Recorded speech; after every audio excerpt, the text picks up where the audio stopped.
Madali naman ako kausap. Ayaw mag-express. Oo naman. No, sige, sali natin si Jennifer na bonggang-bongga. Eto. Ang game natin ay tinatawag na kanino mo gustong sabihin. Yan. Okay. At dahil, at dahil dalawa kayo ni Jennifer, parang parang kanta mo lang din to, bilang ikaw, kasi dalawa kayo ngayon. So, hindi lang ikaw ngayon, ha? Okay. Kanino mo gustong sabihin ang linyang, alam mo, ang gwapo-gwapo mo. Kapit yun.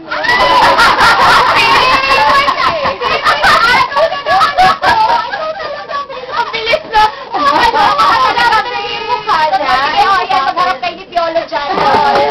Si Babe, ha? Para ma-inspire ka lalo. Actually, ang gwapo talaga ni Piolo, no? Grabe. Okay, para may inspiration tayo, ha? O, Jennifer, kanino mo gusto sabihin? Huwag kay Piolo, ha? Sasabunutan na tayo tatlo dito. Wow! Ayan! In fairness, gusto mo mga... Ay, malamor. Swim kasi ako. Ay, nagsiswim ka rin. Ako sa ano lang, baby pool.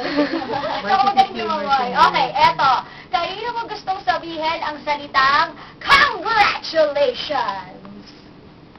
Pagirap lang. Sigan? March na. Mga graduates. Ayan. Congratulations. Congratulations from Juris. Ikaw maring Jennifer. Kay Juris. Ay, Kasi, super sikat na sad, saka ang ganda-ganda ng bago niyang album. Maraming salamat. Kailan ka ba naging fan ni Juris? Kasi sobrang tagal High school pa, nung versions at ano pa lang. Beyond acoustic. So lahat ng album sila meron ka? Pinapakinggan namin yun talaga. Wow. At sa ulado mo, I'm sure, mga kanta, no? Okay, next line. Kanino mo gustong sabihin ito? Thank you. Thank you. Thank you. Oo. Sa lahat-lahat ng mga sumusuporta po sa akin hanggang ngayon, Aha. pa rin sila. Thank you sa inyo. Sa inyo na for playing my song. Thank you for having me. Thank you din sa'yo. Thank you talaga sa lahat. Thank you kay God. Thank you for me. Ikaw ba? Ang dami. Ayun, sa Tambayan 101.9. Sa likod, pumalak Ayan, ako. kasi nakapunta ako dito. Saka nakamit ko pa si Julie. Na-idol mo talaga. Okay, eto na. Naku, mabubuking ka ng nanay mo nito. Mabubuking ka ni Mami Fermi kung meron talaga. Kanino mo gustong sabihin ang linyang, ayoko na, break na tayo. Ayoko na. Ikaw nasagot mo na yan kanina di ba? Oo. Nung college ka. Ngayon muna. Hanggang doon nila yan. Ngayon?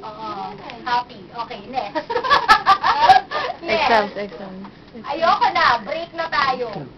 Wala. Bakit na tumitingin sa kapatid mo? Wala kang jowa? Dahil nandito lang break si... yun. Break. Ayaw. Pero doon, nagkaroon ka ng voice out tapos tinrake mo. Wala pa akong naging Emmy lang. Wow, Elio. Sige, so hindi applicable. Eto, ang pinakang last question.